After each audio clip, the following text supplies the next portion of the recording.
Every single day I'm gonna make something great. That's my way. Every single day I'm gonna make something great. That's my way. Hello everyone. এয়া আমি আকৌ আজি ওলাইছো ফুৰিবলে মই যে কৈছো দিল্লীৰ ফ্ৰেন্ডছবোৰ আহিছিলে আজি নাজানো এতিয়ালৈকে ফিক্স হোৱা নাই ক'ত নিম এয়া মোৰ ল'ৰাটো আৰু এইবিলাক ইয়াৰ ওচৰৰে ল'ৰা ছোৱালী গৈ আছো চাওঁচোন ক'ত যাওঁ ফুৰাব লাগিব গতিকে বলকচোন দেখাওঁ ক'ত ক'ত যাম দেখুৱাম আপোনালোককো তেলে চাই থাকিব ভিডিঅ'টো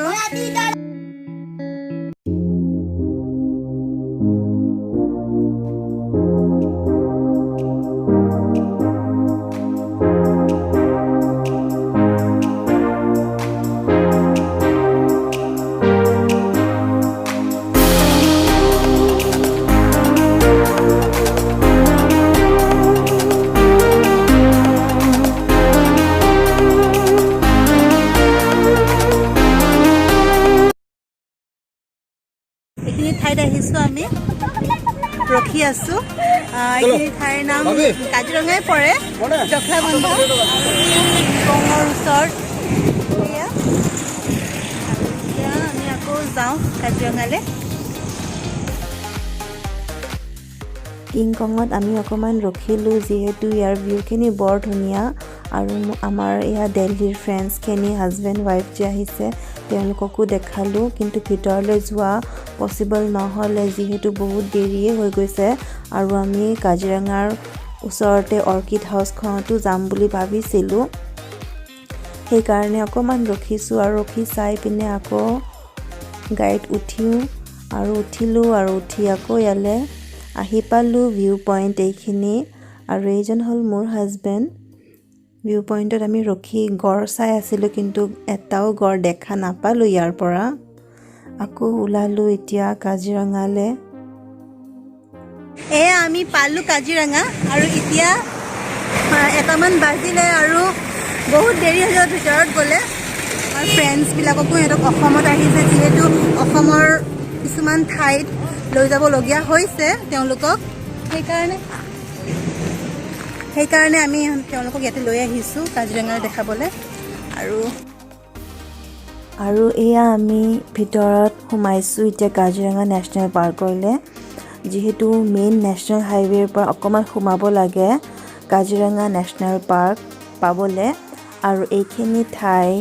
কাউণ্টাৰটো আছে আৰু এইবোৰ জিপচি যে দেখিছে এইবিলাকক চাফাৰী বুলিও কয় এনেকুৱা চাফাৰীবোৰ আমি এখন ল'ব লাগিব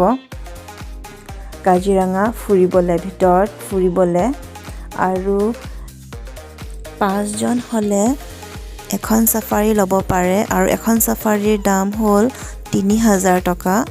আৰু যদি আপোনালোকৰ 5 জনৰ ওপৰত হয় তেতিয়াহ'লে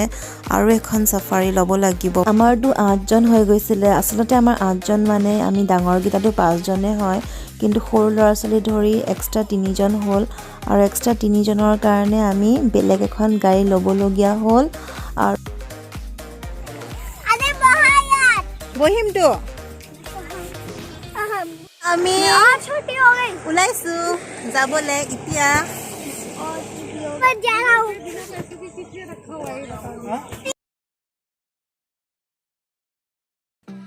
এয়া আমি সোমাই অকণমান গৈ আমি গড় দেখা পালোঁ আৰু এয়া এটা গড় ৰখি আছিলে আৰু এয়া চাওক এক জাক যে গড়খিনি আগলৈ আছে আৰু অকণমান দূৰত আছে সেইকাৰণে মই দূৰবীনৰ সহায়ত আপোনালোকক দেখাই আছোঁ অকণমান ৰেকৰ্ড কৰি এয়া স্ক্ৰীনত চাগে অকণমান ক'লা হৈ আহিছে সেইটো আচলতে দূৰবীনৰ কাৰণে হৈছে মই দূৰবীনত কেমেৰাটো থৈ পিনে তেনেকৈ ৰেকৰ্ড কৰিছোঁ আৰু মোবাইলত চাৰ্জো শেষ হৈ গৈছিলে গতিকে বহুতখিনি দেখাবও নোৱাৰিলোঁ আৰু তাৰ পাছত আমি ইয়াতে খাবলৈ আহিছোঁ হৰ্ণবিলত আৰু হৰ্ণবিল ৰেষ্টুৰেণ্টখন কাজিৰঙাৰ ওচৰতে হয় কাজিৰঙা নাপাওঁতে আচলতে পাই হৰ্ণবিলখন আমি উভতি আহিছোঁ এইখন হৰ্ণবিল ৰেষ্টুৰেণ্টখনত খাবলৈ ইয়াত বেছিভাগ টুৰিষ্টবোৰে ইয়াতে আহে খাবলৈ সেইকাৰণে আমি এওঁলোককো ইয়াতে লৈ আহিছোঁ যিহেতু ইয়াতে অসমীয়া থলুৱা আহাৰবোৰ পায় আৰু একেবাৰে ট্ৰেডিশ্যনেল যোনটো ফ'ল' কৰে এওঁলোকে তেনেকুৱাই ফ'ল' কৰে যিহেতু কলপাতত ভাত দিয়ে এনেকুৱা ধৰণৰ আৰু সেই ট্ৰেডিশ্যনটো দেখাবলৈ এওঁলোকক আমি ইয়াতেই লৈ আহিলোঁ আৰু ইয়াৰ ভিউখিনিও বৰ ধুনীয়া আগৰ ভিউখিনি আপোনালোকক দেখাইছোঁ যোনখিনি হৰ্ণবিলখনৰ সন্মুখত যোনখিনি ভিউ বহুত ভাল লাগিল আৰু এয়া চাওক কলপাতৰ ওপৰতে থৈছে নিমখ জলকীয়া আৰু নেমু আৰু লগতে হৰ্ণবিলখনৰ পাছফালে এয়া চাওক ইমান ধুনীয়া ভিউ এয়া এখন চাফাৰী থোৱা আছে আৰু লগতে চাফাৰী কয় নে জিপচি কয় কিবা এটা কয় এয়া থোৱা আছে আৰু এয়া চাওক এইটো হাটটো বনোৱা আছে লগতে সেউজীয়া গছ গছনি আৰু এইটো ঘৰটোত এই ডাঙৰ চাই জাপি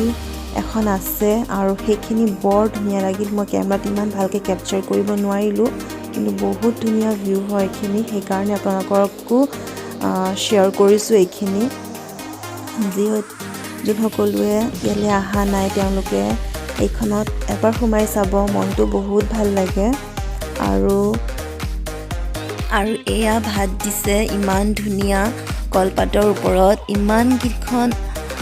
তৰকাৰী 24খন আছিলে আৰু বহুত ভাল লাগিছিলে যিহেতু কলপাতৰ ওপৰত খালোঁ আৰু কলপাতত তেনেকৈ খোৱা নাযায় আজিকালি ডিছপ'জেল প্লেট অহাৰ পৰা সেইকাৰণে ৰ'বই নোৱাৰিলোঁ আমি খাই উঠিলোঁ ভাত ইয়াতে আৰু আমি নেশ্যনেল পাৰ্কৰ পিছত আমি অৰ্কিড হাউচ গ'লোঁ অৰ্কিড হাউচত বহুতখিনি বস্তু চাবলগীয়া আছে আমাৰ পুৰণি বস্তু কিছুমান পোৱা যায় আৰু লগতে নৰ্থ ইষ্টাৰ্ণ কালচাৰেল প্ৰগ্ৰামবোৰ ডেইলি তাতে হয় আৰু সেইবোৰ চাই বহুত ভাল লাগে নেক্সট ভিডিঅ'টো চাবলৈ নাপাহৰিব অৰ্কিড হাউচৰ ব্লগটো আগবঢ়াই আনিম আপোনালোকলৈ আৰু যদি আজিৰ ভিডিঅ'টো চাই ভাল লাগিল তেন্তে প্লিজ লাইক কৰিব শ্বেয়াৰ কৰিব আৰু কমেণ্ট কৰিব লগতে ছাবস্ক্ৰাইব কৰি দিব মোৰ চেনেলটো তেন্তে আহিছোঁ বাই বাই টেক কেয়াৰ